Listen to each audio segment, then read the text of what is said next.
Thanks. So, like I said, we have just launched a platform for waste mapping and resource recovery. So, what exactly we are doing is we are encouraging people to start segregation of waste at the source. What is happening right now, most of the people, especially in developing countries and even developed countries for that matter, are not really bothered about what is happening to the waste. When most of the waste can be recycled, it can be used to generate energy, it can be used to generate biofertilizers and other forms of energy also. So, what is happening right now, everything is most of the waste is ending up in the landfills. Hence, it's polluting the air, soil, and the water. So what we are trying to do is with this platform, we have made it very simple where you can just segregate your waste wherever you are, whether you are in your house, whether you're in an industry, in your office. You can segregate your waste and you can put it on the app, and the collector will come and take it from you and give you a small amount for it. So basically, we are paying you for the waste that you're generating. In this way, what we are trying to do is we are trying to start recovering as much resources as we can and provide the recycling companies with uncontaminated waste. Because when everything is getting put together, the waste is also getting contaminated and then it becomes unreusable. So with this segregation policy, what we are trying to make sure the waste is still recyclable and available for recycling. We started this project because we were planning to put a pet recycling plant in Ethiopia and we could not find the waste. Ethiopia is importing more than 100,000 tons of PET every year, and the demand is more than 250,000 tons. However, 30 to 40,000 tons is only getting recycled, sometimes not even that. So we were wondering where is the waste going? So the major problem happens when there is no collection and there's no segregation. It is getting mixed and most of it is getting thrown into the water. So with this, we are trying to pay the people so that they don't throw anything in the water and collect everything and give to the recycling companies.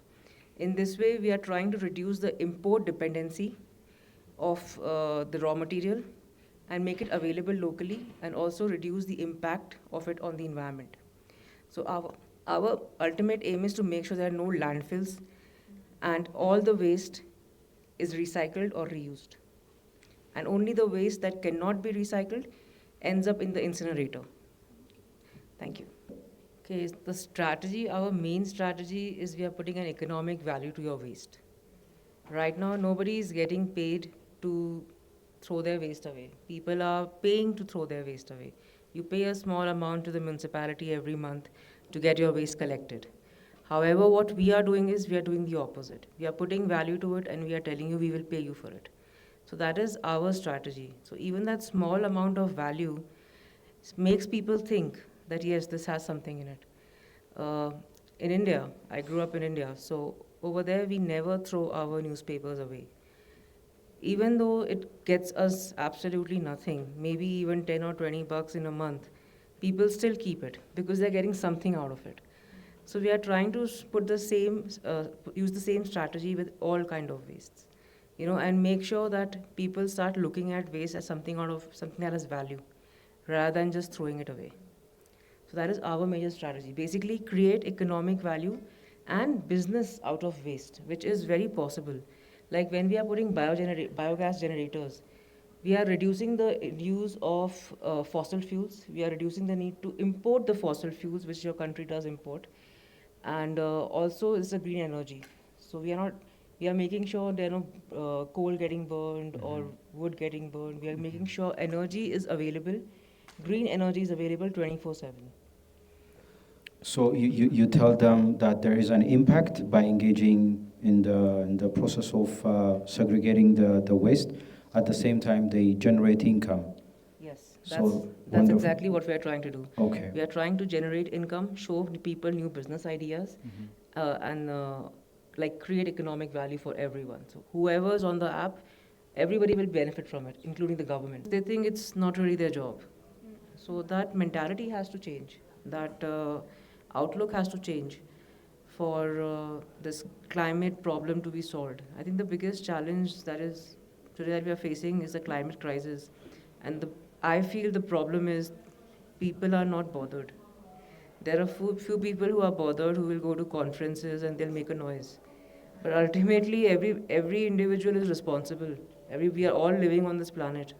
Every individual is responsible, and we all have to be aware and take those steps. And these steps are not very difficult.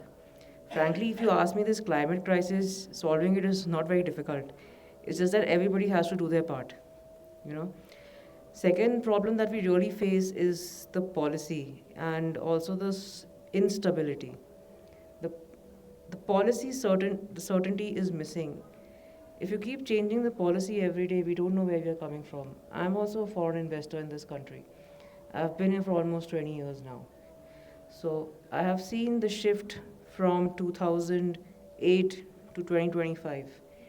And it has been, I mean, it's not something what we expected to have, what is happening right now. But policy certainty, civil uh, stability, like all this, all the problems that is happening right now on the outskirts of Addis, it is also creating a problem for us to go to those areas.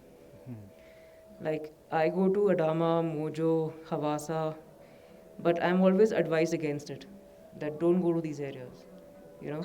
So that safety, security has to be there for us to go beyond Addis, because Ethiopia is a big country, so we should be able to access every part of it. Everybody generates waste, so we should be able to access every part of it.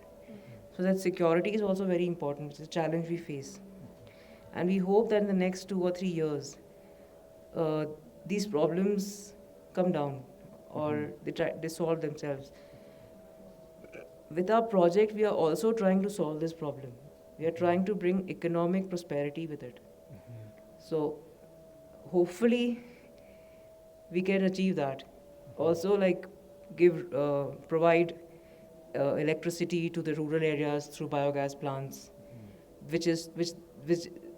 especially in the areas where there is no electricity available. So with this project, we don't need to lay down huge lines. This is all very local. So we can solve a lot of problems with it, but the challenges still remain. The biggest one being the security, that we can't access these areas. So those are the challenges that we are facing right now. All right. So I did not get any support from any ecosystem because I didn't ask for it. I started this project on my own with my own funds, and also it started from a different project and came to this. So we did not work with any accelerators or incubators because we never thought of us as a startup. But now it has become a startup. Now the challenges that we face is getting equity funding or getting any sort of funding because we are in Africa. One of the biggest challenges is getting private investors coming into Africa, especially in a country like Ethiopia. Even though we are based out of the UK, when we tell them the countries we work in are mostly African nations and we plan to do that in the future also, they try to be skeptical about investing. Even though they say you're doing a great project, but Africa is not under our geography of investment, so that's more like an excuse. So these are the challenges that we are facing right now for growth. Now, when we are planning to grow to other countries and other areas, we are having problems with funding. However, in Africa, a lot of aid is available. A lot of countries provide aid. So they are happily giving us support. But that is not the kind of support we are looking for. We are a for-profit company, we are not an NGO. So we are not looking for aid support. And I also think that Africa needs to get over the aid economy. It needs to get into the investor economy. It needs to make it more investor friendly. So that is one of the biggest challenges we face when we are looking for investors. Because getting them into Ethiopia is not easy, and getting your money out of Ethiopia also is not easy. That's another challenge we face as foreign investors. Another thing is, like you said, social capital is easily available in countries, in first world countries, you can say. Today, getting funding in US is not difficult. Today, if you have a project, there are enough investors available who are ready to invest in you. Getting $1 million or $10 million is not very difficult if you have a good project. But that is not the case in Africa. Today, even in India, if I start this project, getting that money is very easy. because it is a very safe environment. The government is very supportive. The government is very supportive for the MSMEs, for the startups. We have policies for us. Recently, our government announced a 3-year tax benefit over 10 years, and you can claim it in any of those 10 years, the 3-year income tax benefit. So this is something that's very encouraging to the startups, you know. So things like this is missing in many African countries, Ethiopia included, and these challenges is what holding us back from expanding fast, you know. Yes. So these are the problems that we are facing over here. That's it. All right, so entrepreneurship is all about problem solving. So you first take up a problem that you're trying to solve and how solvable it is. If you come up with some superficial idea, nobody's going to come and support you, you know. Come up with the right idea, be very clear about the problem that you're trying to solve, and also come up with the right people to support you and work with you. Because if you have a wrong partner, they can they can really bring you down. I can speak with my experience. When I started this project, I'm not a software engineer, so I gave the platform to be built by someone else. They tried to poach the idea. Then I had to take it from them and give it to somebody else, which pushed us back almost a year. Secondly, I was working with another person who realized one fine day that this is not going to work. So again, that was a setback. When you are working so closely with someone, and one fine day they tell you that this is not going to work, it is a major setback. So it has, again, you have to be strong enough to believe in your idea, understand exactly what you're doing, and make sure you don't get I don't know how to say it, don't get encouraged by other people talking about your work, even if they are the people who are working with you. Like until 6 months back, even my father was questioning what I was doing. So it was a tough project. I know what I was doing. It was a very tough project, and I took a very tough geography to work in. But it was something I believed in, and so that's why we are working and we are doing well now. Now the government is actually approaching us to take this project to other areas, because they see the benefit out of it. So make sure you have the right problem that you're solving, and you're very clear in your idea. That is very important, whatever you do. I think Addis has a robust ecosystem. It has a lot of incubators and accelerators that I've heard of, and there are also people who are investing in startups. So I think you have a good platform in Addis, even though there are many challenges.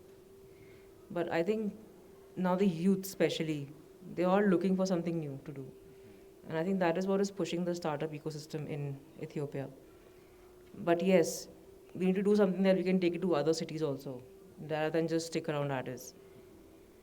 Like Ride.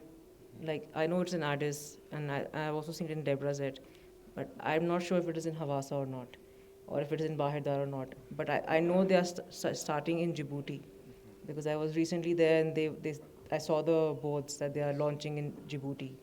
So it is easier to launch in another country than in their own country, you know.